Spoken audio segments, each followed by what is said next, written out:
Hello friends, welcome back. In this video we are going to study the superconductors, that is superconductivity. So what are the superconductors? From this figure also we can see that when a magnetic field is placed or the magnet is placed nearer to a superconductors, we are getting a floating magnet. That means a magnetic field is repelled by the superconductors. That we have to study in this video. So let's start with this superconductivity. So first of all, the scientist Lord Kelvin in 1848 first proposed that there is an absolute zero temperature, that is a limit to coldness, and this absolute zero temperature is known as Kelvin. Okay. Then the van der Waals have done further study about the absolute zero in 1873. Then K. Owens in 1911 firstly liquefies helium at 4.2 degree Kelvin temperature and at atmospheric pressure. He was awarded a Nobel Prize in 1913 for the investigation of properties of matter at low temperature. So this is the history of superconductivity. Then let us see the definition. A substance that has no electrical resistance below certain characteristic temperature, that is called as the critical temperature or the TC.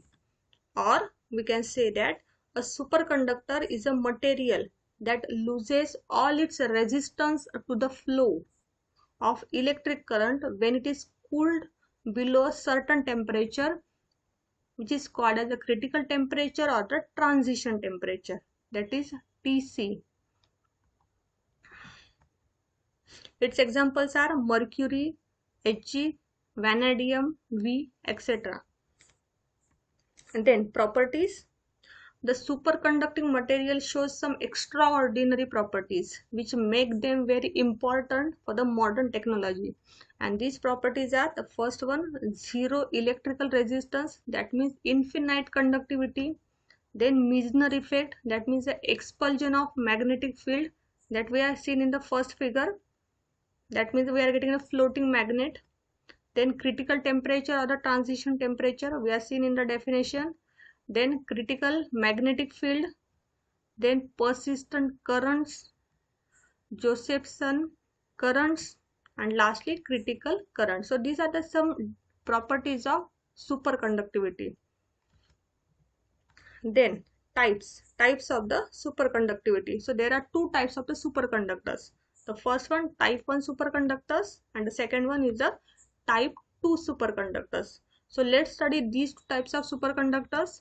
So first of all, we are having type 1 superconductors. So these superconductors, they are also known as soft superconductors. Only one critical magnetic field exists for these superconductor. Then the critical field value is very low. These superconductors exhibit perfect and the complete Meissner effect. Okay.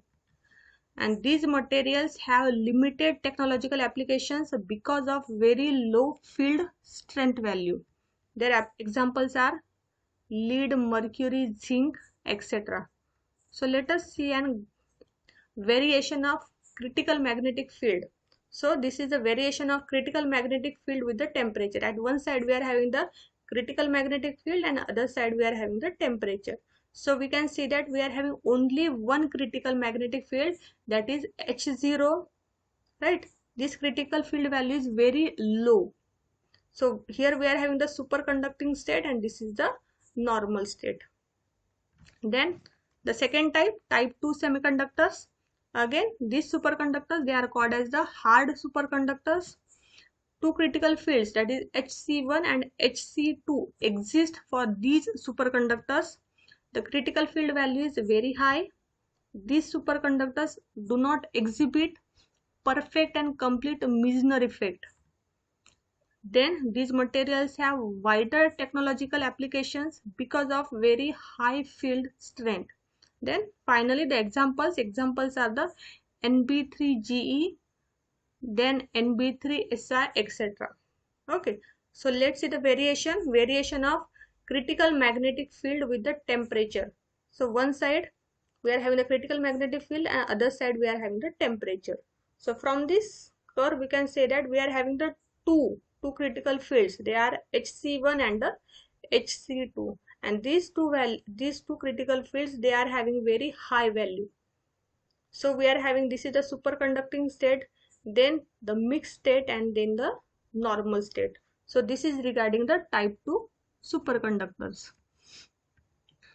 Then further, regarding the superconductivity, we can say that the magnetic field above critical fields does not affect superconductivity. That means below critical fields, there is the magnetic field does not affect the superconductivity, whereas above the critical fields means, that is lower critical field Hc1 and upper critical field Hc2, the magnetic flux will penetrate most of the superconductors and destroy the superconductivity. So above the critical fields, the superconductivity is destroyed, whereas below the critical field, the magnetic field does not affect the superconductivity. This is the difference. So in short, we can say that when superconductor is placed near the magnet, okay. So this is regarding the first figure. So in short, we can say that when superconductor is placed near the magnetic field get repelled by the superconductor. Why? Because it does not allow the field to penetrate its surface, and this is called as the Meissner effect. So that's why when the magnet is placed near to superconductor, we are getting a floating magnet. Why floating magnet? Because it is repelled by the superconductor. It does not allow it to penetrate its surface. So we are having this figure. We are having the normal conductor. This normal conductors. This is a magnetic field in which a conductor is placed. Whereas on the other side, we are having the magnetic field, magnetic poles, and at the center we are having the superconductor. So when this magnet, they are placed nearer to the superconductors, they get repelled. Why repelled? Because they does not allow the field to penetrate its surface, and this all is known as the Meissner effect. This is regarding the superconductivity. Further, structure of superconductors. Now in 1986, the scientists Bednorz and Muller found that La2CuO4, in which lanthanum is partially replaced by barium. So this lanthanum is partially replaced by Ba, that is barium, shows superconductivity around 3 degree Kelvin. So when this lanthanum is replaced by barium, the superconductivity is occurred at 3 degree Kelvin. So the oxide, we are getting La, one lanthanum is replaced by barium. So it is LaBa, lanthanum, barium, copper, and the oxygen is metallic and probably magnetic in nature. Thus, it is unlikely material for the superconductor, is it?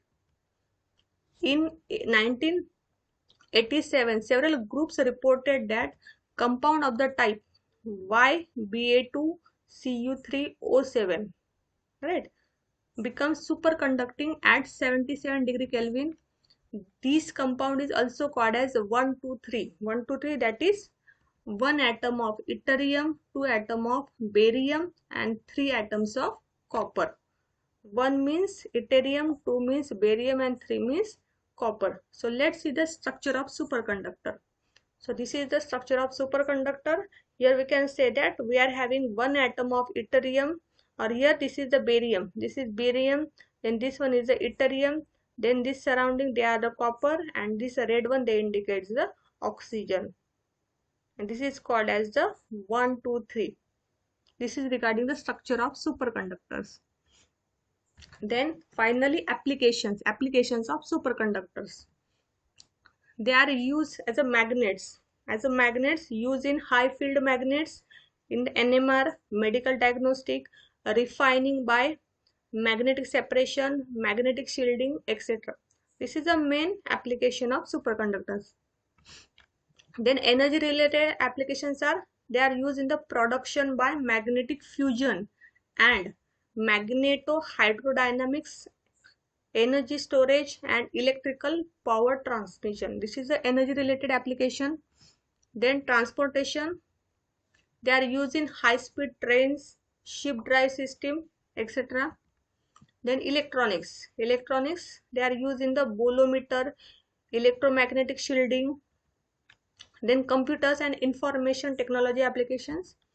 They are used in the semiconductor, superconductor, hybrid formation, then active superconducting material or the element, then voltage standard, optoelectronics, etc. Furthermore applications as a low temperature superconductors, which is a liquid helium. The applications based on low temperature liquid helium superconductors are high field magnet, electronics and radio frequency devices, then NMR spectrometers, then NMR imaging, which is better than CT scan. CT scan, which was earlier called as a CAT scan, CAT scan. Then useful in high Q cavities. They are using Josephson junction, which is used in digital computers, in detectors for high frequency electromagnetic radiation. It is also used in SQUID. SQUID means the superconducting quantum interference devices. And then further, high temperature superconductors. The applications based on high temperature superconductors are for a low current application. They are a laser ablation, electron beam evaporators. In SQUIDs, used in the medical diagnostic, that is checking the heart and the brain and the SIM communications, etc. Then submarine detection. Okay, so this is regarding the superconductors. Thank you.